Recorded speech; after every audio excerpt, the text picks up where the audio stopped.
Studio Ghibli is probably the most critically acclaimed animation studio of all time. Hayao Miyazaki and the rest of the writers, animators, etc., have been consistently putting out quality work for decades. Each film has a very similar creative essence behind it, a directorial style you can feel in every scene, which makes it even more impressive how the studios manage to adapt over the decades while still feeling like that signature Ghibli style.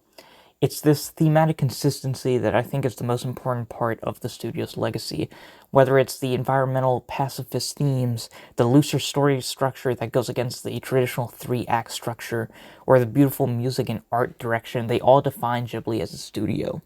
So I sort of went crazy and spent the last about 4 months watching all of the Ghibli films from Nausicaa to A Boy and the Heron. This ranking was harder than you can possibly imagine, especially because Ghibli is just so consistent that finding differences in quality can sometimes be tough. Honestly, I think they have about a 90% hit rate when it comes to success, which is as high as you can want for a studio. But that other 10%, on the other hand, uh... Number 25, Earwig and the Witch.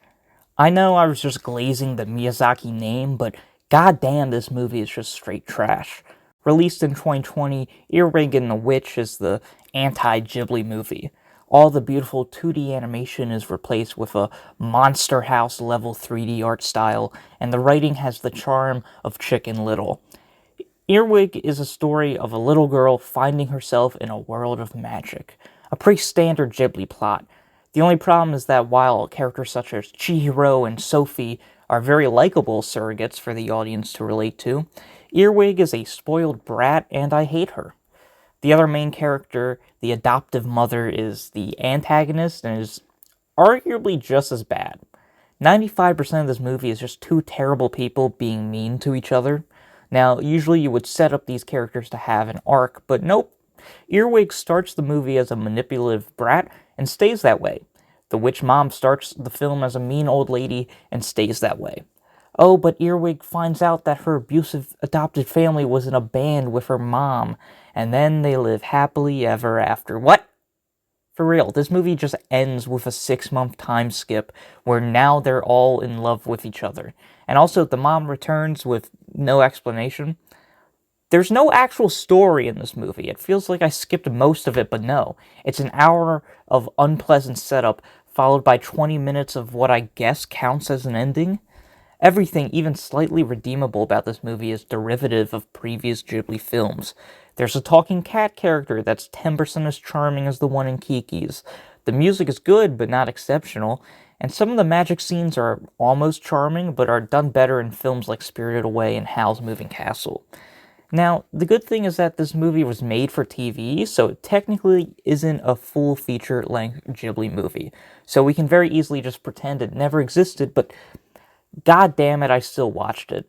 Fuck this movie, it made me actively upset as a viewer. Number 24 is Ocean Waves. We are moving into D tier, and the jump in quality can be attributed to simple math. Earwig has two unlikable characters, and Ocean Waves has one nothing character as well as an unlikable one, which is technically better. Ocean Waves is a made-for-TV movie done by Ghibli's B-Team. It's a romantic slice-of-life movie where the two leads have zero chemistry. It really hits you how much this dynamic sucks when the probably closeted male lead realizes he's in love, and we're given a flashback to all the moments he shares with his love interest. Only problem is that in all of the clips, they show she's just being unpleasant to him. I mean, for real, this woman is the biggest bitch of the 7 Cs. Ghibli is famous for having really well-written female leads, but the bottom 2 films on this ranking are trying to turn me into one of those anti-woke YouTube movie reviewers. Sorry, did you want to get immersed in our world? Yeah, well, guess what? Fucking pronouns! At least the animation's pretty. Number 23 is Tales of Earthsea. It's so boring. Tales of Earthsea is a textbook example of how not to write a fantasy world. As a viewer, we're told a lot of things about how the world works, but we don't actually get to see a whole lot. The characters are boring, the plot is boring, we get this cool setup with dragons at the beginning, and they don't have any plot significance until literally the last 5 minutes of the film. I don't understand you, Goro Miyazaki. And honestly, I don't think your dad does either. Those are officially the only 3 Ghibli movies I would straight up consider below average. Everything onward is a C tier or above, starting with number 22, The Red Turtle. I didn't know whether to include this one, but the Ghibli website lists it, and 25 movies looks better for a list than 24. This was a co-production with a bunch of French animation studios, and is one of the most unique films in Ghibli's lineup. The Red Turtle is a film with no dialogue.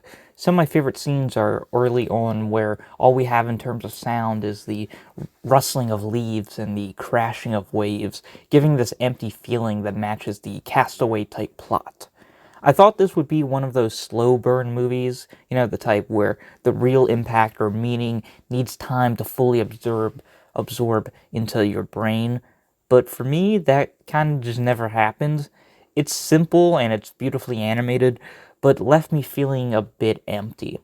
The Red Turtle is worth your time, especially considering how short it is, but it's by no means an essential Ghibli viewing experience. Number 21 is Pom Poko, which is a silly movie about silly little raccoons. This one falls under the more simple Ghibli movies, much closer to Kiki or Totoro over, say, Howl's Moving Castle or Princess Mononoke. There's a bunch of forest creatures, and they do little plans to keep their forests from being destroyed, which is the same plot as The Nut Job. So, just throwing that out there. Pom Poko also keeps the best part of Japanese folklore. The tanukis have giant balls, and they can fly with them. I will say the pacing really keeps this movie from being higher. There's absolutely no need to make this movie almost 2 hours long. There's this idea introduced towards the end where some of the raccoons join human society while others stay behind in the woods, but it's basically a footnote and doesn't really get expanded upon. Isao Takahata, at his best, gives Miyazaki a run for his money, but I think Pom Poko is probably his weakest work. Number 20 is When Marnie Was There. How do you guys get queer-baited by anime? That's like being killed by a wild pigeon. I'm sorry that happened to you, but I question what brought you here in the first place. The common theme for some of these lower-level placements is that they heavily involve relationships between characters that don't work for me. When Marnie Was There has a different issue. I actually enjoy the dynamic between Marnie and Anna, and anytime they're together is a highlight of the movie. Even if I prefer a world where the story ends with them together romantically, I don't think the lack of romance is actually a negative. The plot isn't simply a love story, and is more about the impact Marnie has on the life of Anna. It's similar to Shinji and Kaoru in Evangelion. The effect of a relationship matters much more than the relationship itself existing or not. Watching a young girl gain more self-confidence and understanding of who she is simply from connecting to someone else is a really sweet story. The only thing that limits When Marnie Was Here is Anna herself. She's broadly a fine character, but I don't think she has a strong enough identity or personality to carry the movie. She's one of the weaker leads in the Ghibli catalog, and mileage will vary with how much you can put up with a moody teenage main character. I know a lot of people have this one in their top 10, and I can understand that, but it just doesn't do it for me. Number 19, The Cat Returns. This is kind of the first and only Ghibli sequel, as it's heavily implied that this story is being written in the Whisper of the Heart film. It's cute, and it has a very whimsical fantasy vibe, but to be honest, I'm a little concerned how quickly the main character comes to the realization that she wants to fuck the cat. Like, I get it, he's a cool, very sexy cat, but come on, girl, you gotta put up more of a fight than that. Not every Ghibli movie has to be an epic anti-war film, a deep look into the human condition, or high fantasy environmentalism. Some of them can just be cute movies with fun ideas and charming characters. Like, for real, this movie is legit probably the funniest the studio has ever made. Making this movie only 75 minutes and half of it isn't spent in the Cat Kingdom is a massive misstep, though. But it's not like it ruins it, it just takes a little bit to get good. Also, Tim Curry should voice someone in every Ghibli movie, every movie for that matter. I just want to put him in a little booth and make him do little funny voices for me. Number 18, From Up on Poppy Hill, Goro Miyazaki's best film. Which, I mean, it isn't saying much, but he got there in the end.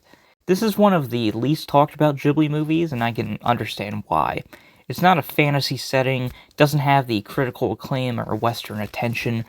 The best way to describe Up on Poppy Hill is nostalgic, which is a weird thing for me, an American born in 2006, to say about an anime set in 1963 Tokyo, but I feel like this movie really captures the feeling of the beautiful simplicity of life during adolescence.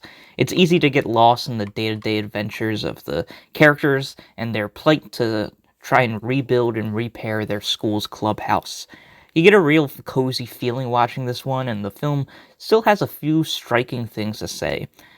Destroy the old and you destroy our memory of the past is a line that hits hard. Oh yeah, also there's an incest scare at the end.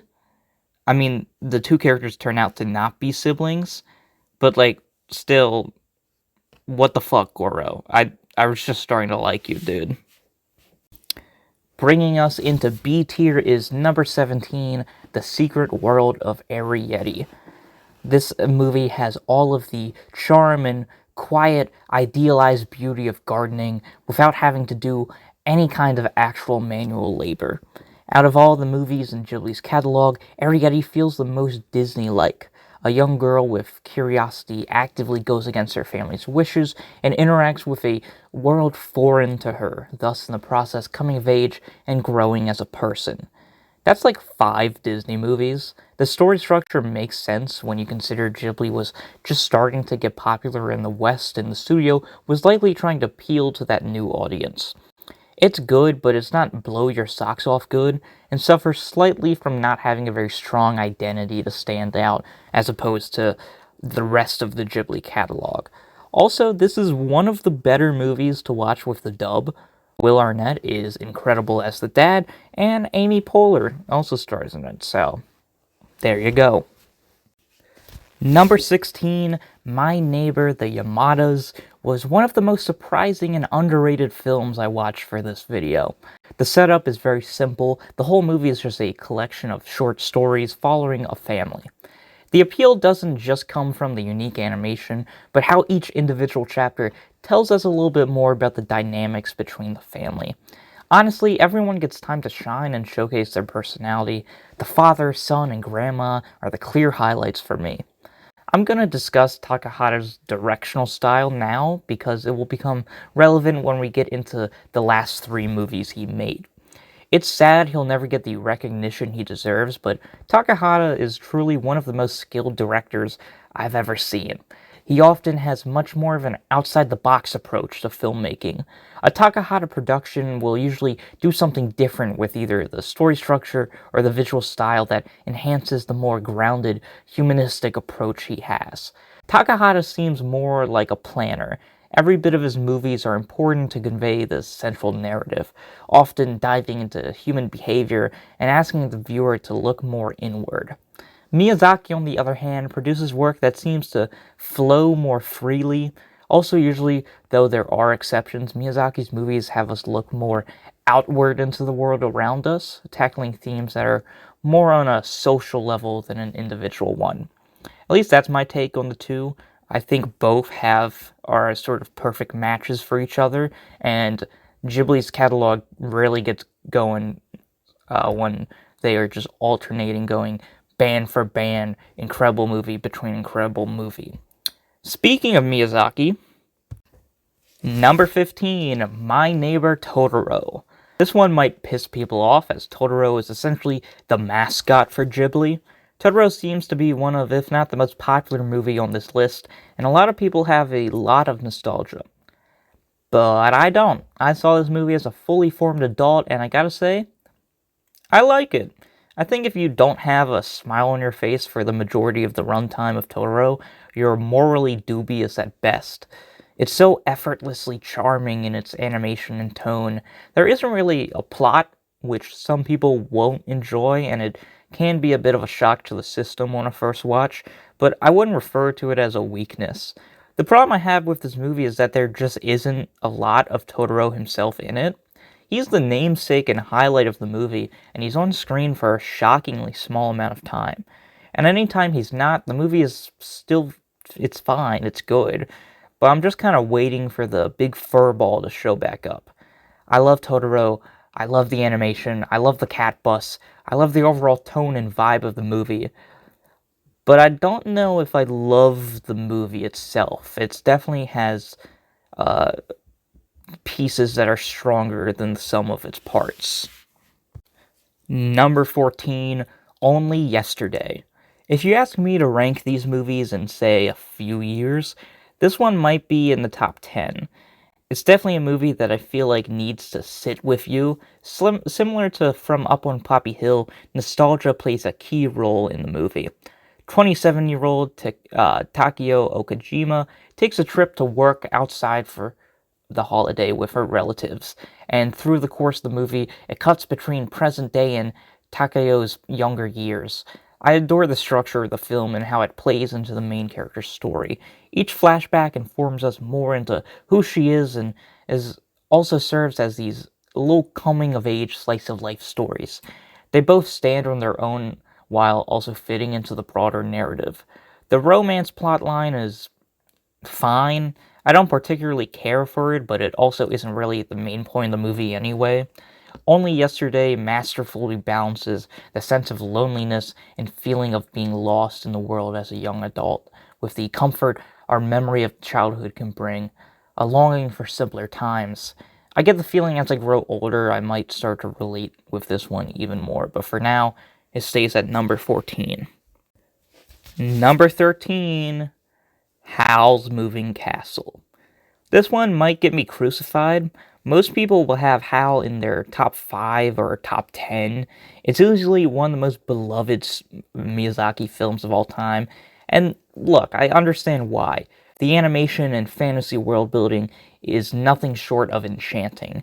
The first 40 or so minutes are also just straight up masterful. Sophie, a young girl, is turned into an old woman and seeks the moving castle for help and answers.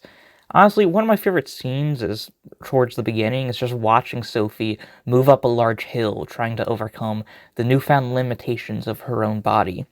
This plotline turns into a theme of self-love that might be the strongest of the narratives, and as for everything else, I don't know, man. You know that meme of the ogre calling himself stupid because he can only identify surface-level themes in a universally beloved work? Yeah, that's me with Howl's Moving Castle. There's just a lot of shit going on in this movie that trying to form my thoughts into a concise critique is hurting my brain. There's entire subplots and characters I just don't really get and end up being pretty forgettable for me. Hal himself as a character just doesn't really work in my opinion.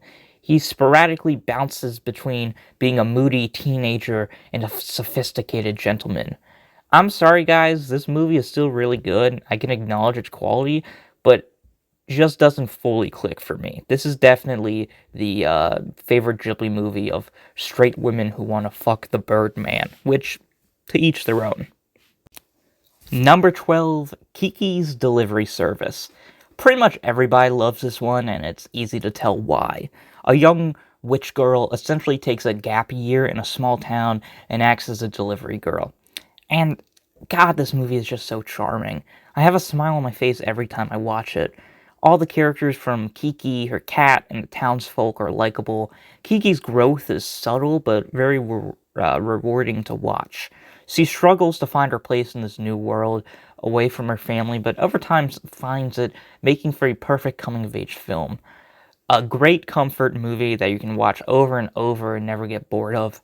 I'm honestly jealous of any kids that got to see this growing up. I feel like I really would have loved it as a kid. Number 11 brings us into the A tier with Castle in the Sky. Ghibli's first official movie, because Nausicaa was made before the studio was officially established.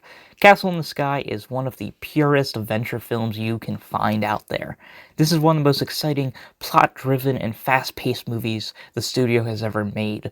A little girl hunted by both pirates and the government for her connection to an ancient sky kingdom befriends a small boy whose dream is to find the castle in the sky. The animation is super energetic during the big action set pieces. The antagonist is voiced by Mark Hamill and is one of the few, true villains in the Ghibli anthology.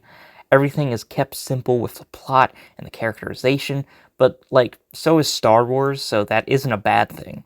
The action always reminds us just how small our heroes are compared to the massive military they go up against, which only makes Pazu and Cheetahs more likable. If the looser story structure of other Ghibli classics like Totoro and Kiki's turns you off, then I definitely think Castle in the Sky is a much better option for you if you're looking for some of that very pure, early Ghibli charm.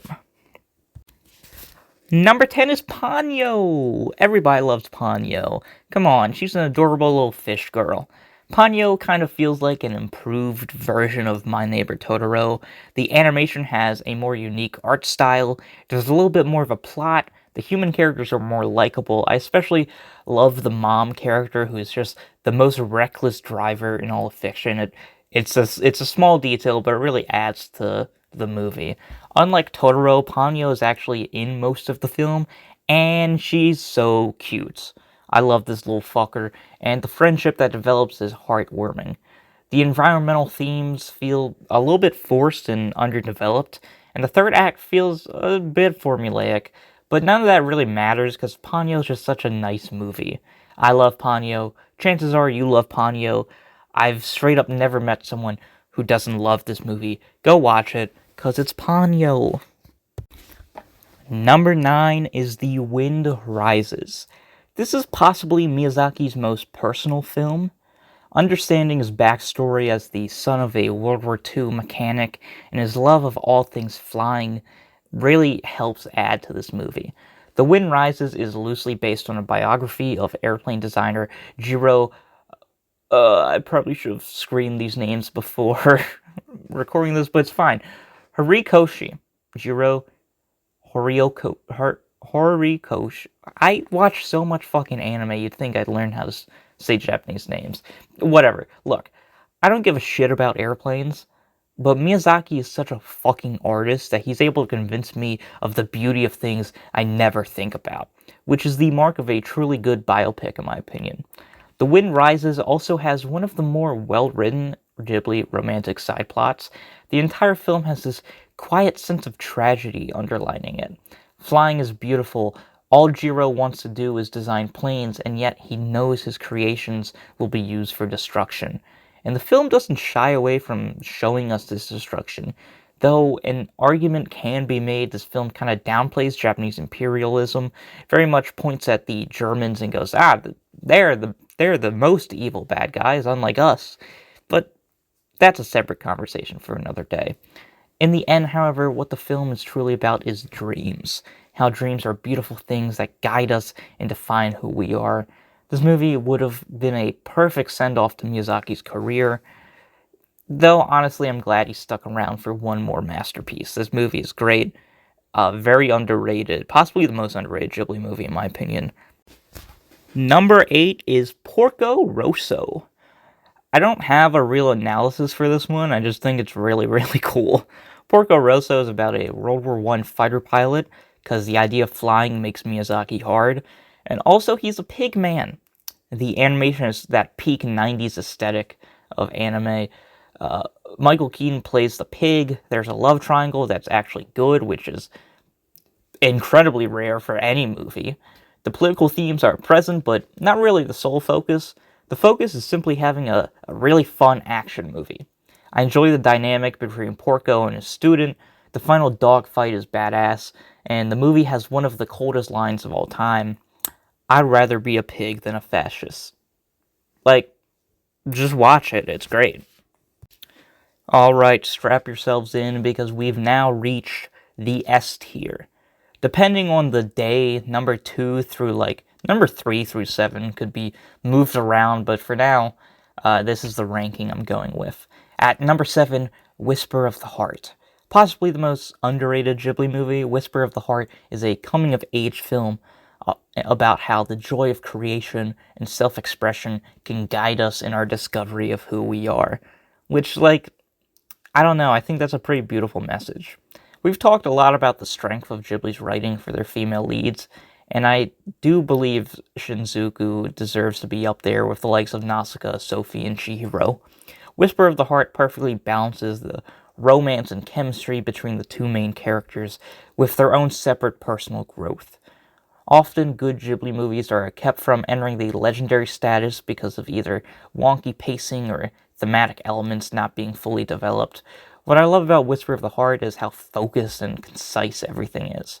There's still plenty of space to breathe in the coziness of its tone, but it never really meanders. The pacing is tight, and the story is executed perfectly. It's a truly heartwarming coming-of-age film, and the fact it's only number 7 is crazy. The studio is so good. Number 6, The Boy and the Heron. From one coming-of-age film about using creativity as a tool for self-discovery to another, the fact this movie was ever made is kind of a miracle. Miyazaki went through a lot during this production, and this comes across as the most personal film of his. Like, we're viewing him reconcile with his own psyche in real time throughout this movie. It's a story of healing and moving forward. Our protagonist is a young boy who can't get over the loss of his mother and the rapid changes going on in his life. Maito enters this fantasy land that's filled with Ghibli references with the goal of rescuing his new mother. It's through this world that Maito can finally process his emotions and get a sense of closure he's been desperately looking for. Finally, at the end, he's presented with a choice: become god of this world, able to shape it to his whim, or return home and face the cruelty of reality. In the end, Maito chooses to return, chooses to risk the pain of loss, of suffering, for the chance to continue living with his friends and family. In a weird way, this movie feels like a goodbye letter from Miyazaki. The world dies with the uncle because art is inseparable from its creator. The next generation can't simply pick up where they left off. No, they have to go out and live their own lives with the imprint of all those before them. Miyazaki's work will both die with him while also living on forever. This commentary on art and the nature of legacy gives a sense of closure, not just on the story or characters, but on the work of Miyazaki himself. I really love the uncle character. I feel like there's two readings to him. Either it's Miyazaki himself uh, understanding his own mortality and passing his world on to the next generation, Maito, or it represents Takahata, his both friend and mentor who died during the production of this movie. Actually, that's why the uncle character features so little in the movie, is because Miyazaki couldn't bring himself to writing and drawing the uncle character because it kept reminding him of his friend. It's a beautiful and also just so almost invasive movie. Like, this is at, I feel like the only way I can describe it is Miyazaki's version of Evangelion, where we're just seeing the psyche of the creator at like such a visceral level. It really is a fitting end to an absolutely legendary career. Number 5, Nausicaa and the Valley of the Wind. From Ghibli's latest to their first. I already made a full video discussing my love for this movie on my previous channel, so I'll just leave that in the description if you want my full thoughts. Simply put, Nausicaa is my second favorite Ghibli protagonist.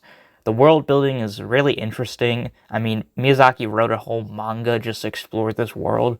The plot and scope is ambitiously grand, and the film does a great job setting the tone for the studio's future. I mean, even if you don't care for Ghibli, this is one of those movies you gotta see. Number 4, Spirited Away. This is the big one, generally considered to be Ghibli's magnum opus.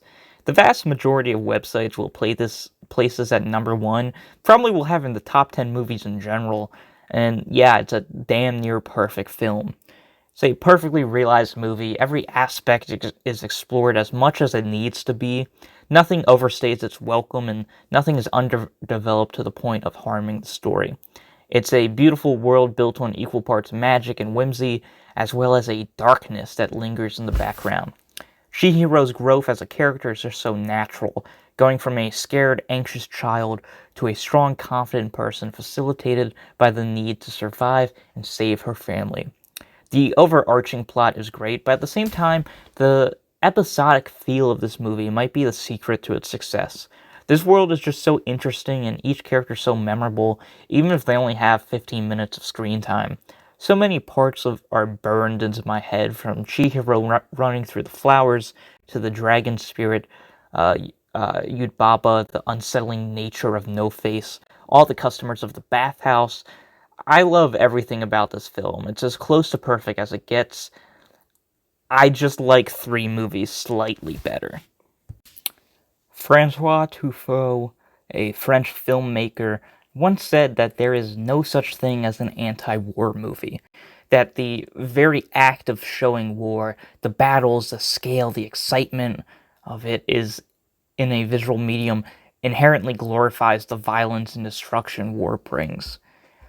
There's only two movies I can think of that truly are able to overcome this factor of visual storytelling to become true anti-war films. Come and See in 1985, and number 3, Grave of the Fireflies. I never want to experience this film again. By exclusively following an orphan civilian and his young sister, we don't see any of the grand battle sequences or the glory of victory. We just see what's left behind. Nothing is sugar-coated, no punches are pulled, there's no shying away from the cruel reality of war.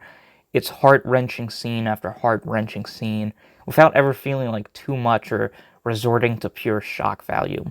What might be the most cruel trick of this film is that every now and then there is a slight bit of hope, a little bit of a rest from the nightmare. Maybe things will turn out okay, before these feelings are ripped out of you by reality. By following two children, we see not just the physical destruction, but the psychological.